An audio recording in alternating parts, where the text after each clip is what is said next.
Assalamualaikum warahmatullahi wabarakatuh. Hai adik-adik, bagaimana kabarnya hari ini? Semoga selalu dalam keadaan sehat walafiat dan jangan lupa selalu menjaga protokol kesehatan agar tubuh kita terhindar dari virus-virus yang berbahaya. Pada kesempatan kali ini, kita akan belajar mengenai perkembangbiakan pada hewan. Sebelum itu, hendaknya kita harus tahu apa sih tujuan dari pembelajaran kita kali ini. Tujuan yang pertama, peserta didik dapat menyebutkan perkembangbiakan aseksual pada hewan. Yang kedua, peserta didik dapat menjelaskan penggolongan hewan berdasarkan perkembangan embrio pada perkembangbiakan hewan. Yang ketiga, peserta didik dapat menjelaskan perbedaan metamorfosis sempurna dan metamorfosis tidak sempurna.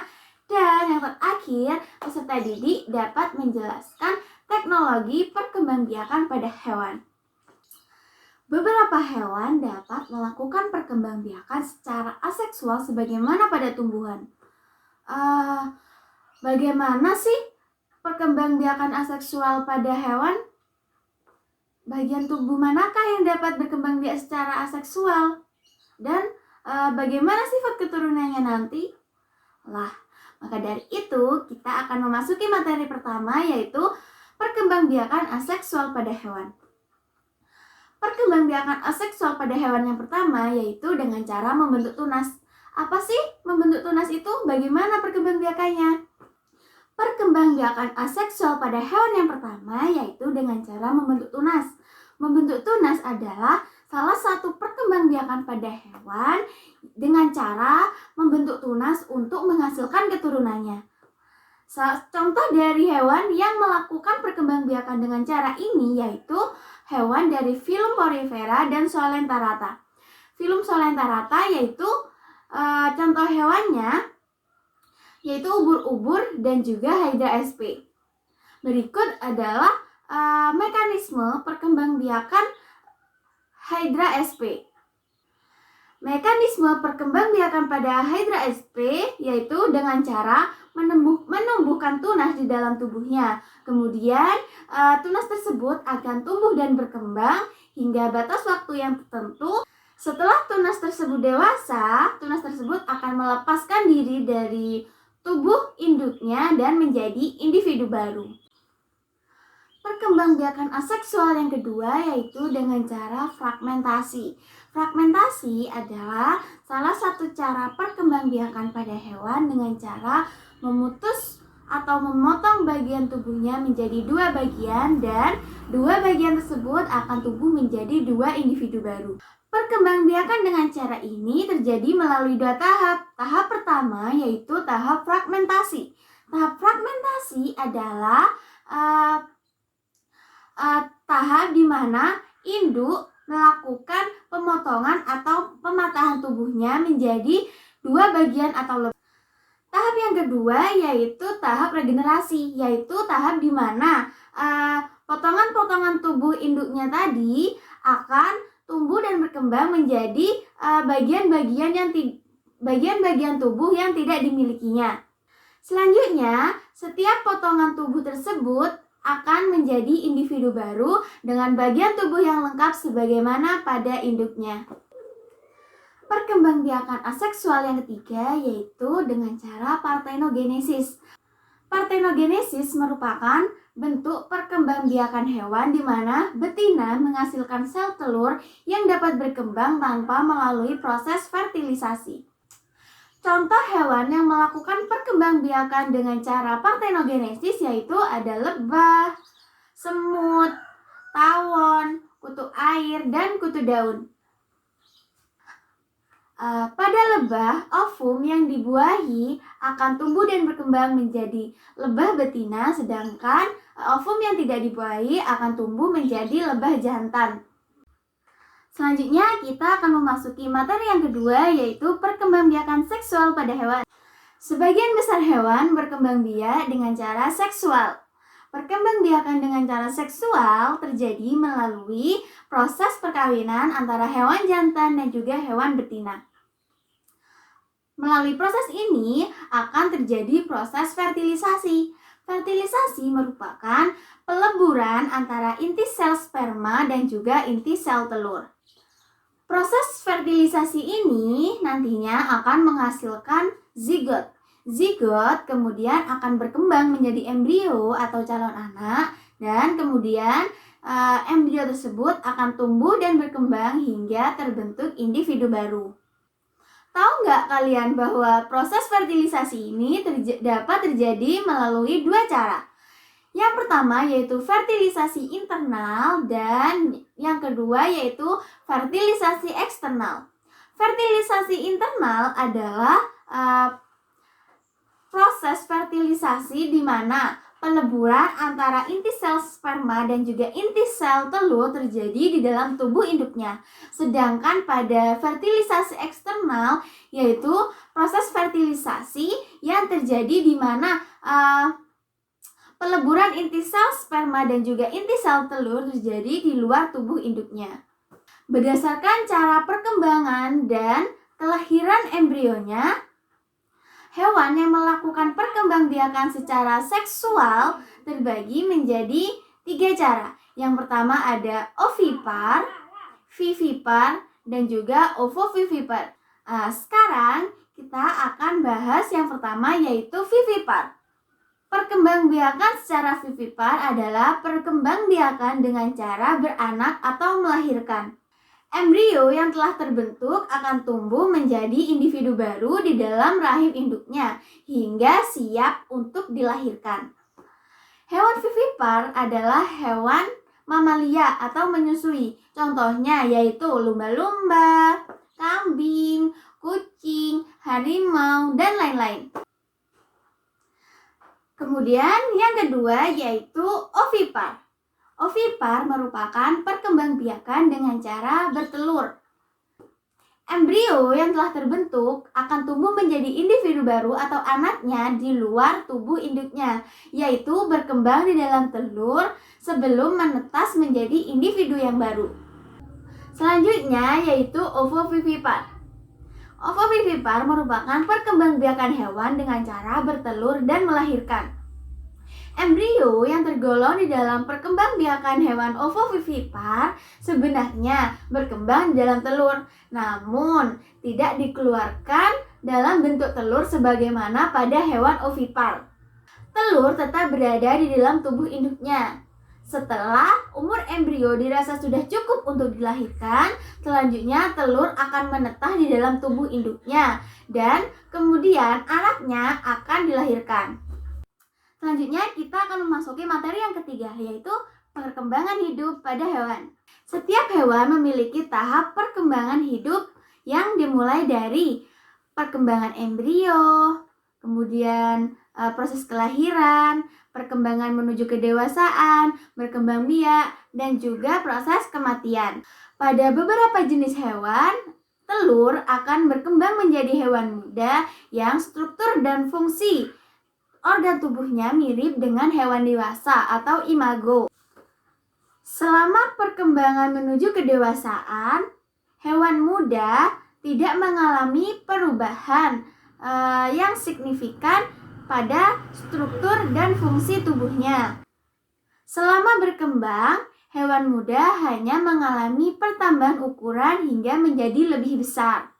Perkembangbiakan dengan cara tersebut dinamakan dengan perkembangan langsung.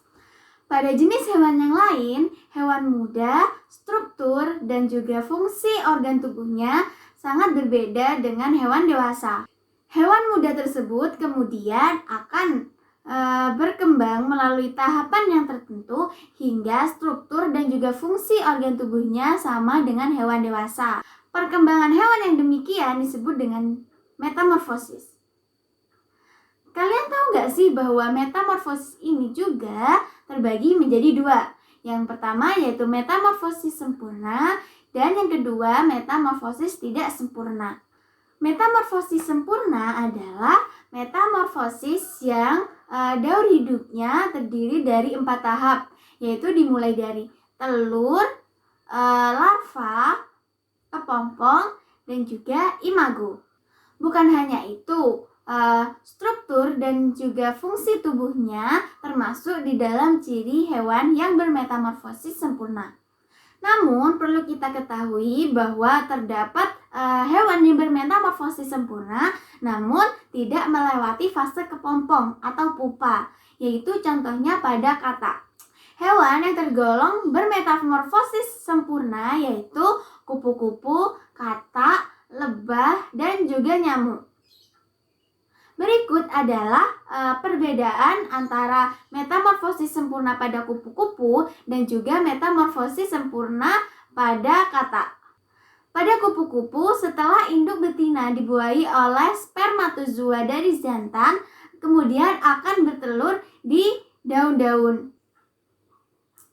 Setelah telur tersebut menetas menjadi larva, larva tersebut akan memakan daun-daun hingga terbentuk menjadi kepompong atau pupa.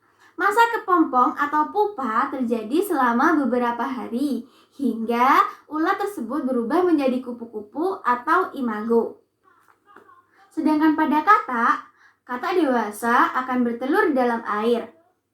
Selanjutnya, telur tersebut akan menetas dan akan terbentuk menjadi berudu atau kecebong. Setelah kecebong tersebut akan hidup di dalam air dan mencari makan di dalam air dan bernafas dengan insang seperti halnya pada ikan. Setelah berhari-hari, kecebong tersebut akan tumbuh dan memiliki 2 kaki dan 1 ekor hingga tumbuh menjadi katak dewasa atau imago yang memiliki 4 kaki dan tidak memiliki ekor. Pada fase ini, katak tersebut bisa hidup di permukaan atau di daratan. Selanjutnya yaitu metamorfosis tidak sempurna.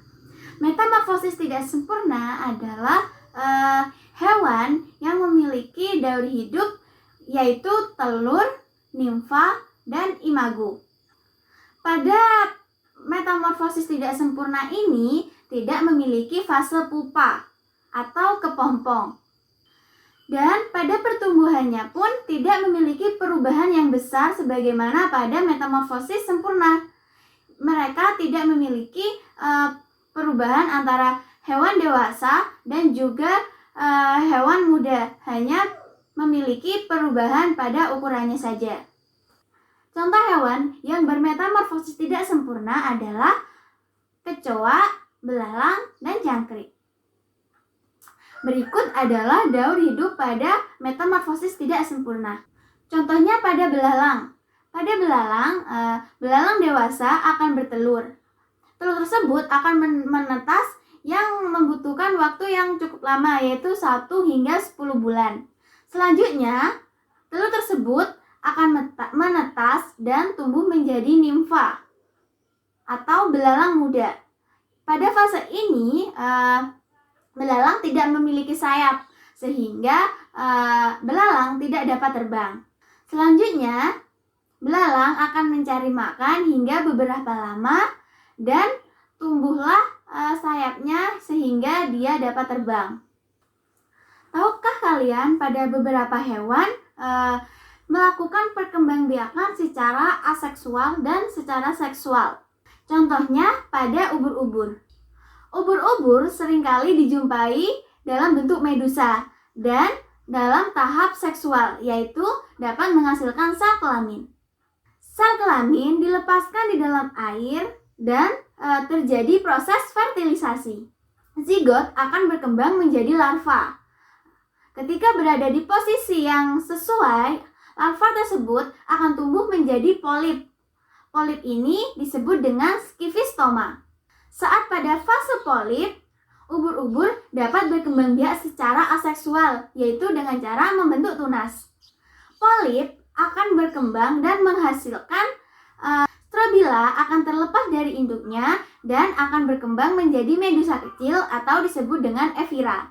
Dan pada akhirnya, evira akan tumbuh dan berkembang hingga menjadi medusa dewasa. Selanjutnya kita akan memasuki materi yang terakhir yaitu teknologi perkembangbiakan pada hewan. Pernah nggak sih kalian dengar mengenai kawin suntik pada sapi? Kawin suntik atau biasa dikenal dengan inseminasi buatan atau IB adalah proses memasukkan cairan sperma atau semen dari sapi jantan yang unggul ke dalam organ reproduksi sapi betina melalui bantuan manusia. Inseminasi buatan ini dilakukan dengan cara memasukkan cairan sperma atau semen yang telah dibakukan dengan suatu alat yang seperti suntikan. Inseminasi buatan memiliki beberapa manfaat. Yang pertama yaitu efisiensi waktu, efisiensi biaya, dan juga memperbaiki kualitas dari anakan sapi. Perbaikan kualitas contohnya, perbaikan penghasil daging yang berkualitas. Cukup sekian pembelajaran kali ini. Kesimpulannya yaitu pada perkembangbiakan hewan dibagi menjadi dua, yaitu ada perkembangbiakan secara seksual dan juga aseksual. Pada perkembangbiakan aseksual terdiri dari beberapa macam, yaitu ada fragmentasi, ada pembentukan tunas, dan juga partenogenesis. Sedangkan dengan cara seksual dapat dibagi menjadi ovipar, vivipar, dan ovovivipar. Nah, perkembangan hidup hewan juga dapat dilakukan secara perkembangan langsung dan juga dengan metamorfosis. Metamorfosis sendiri dibagi menjadi dua, yaitu ada metamorfosis sempurna dan metamorfosis tidak sempurna. Dan terakhir yaitu perkembangbiakan hewan ini dapat dilakukan dengan menggunakan teknologi pada zaman sekarang. Contohnya yaitu dengan kawin suntik atau biasa disebut dengan inseminasi buatan. Cukup sekian pembelajaran kali ini. Kurang lebihnya kakak mohon maaf dan jangan lupa selalu menjaga protokol kesehatan. Assalamualaikum warahmatullahi wabarakatuh.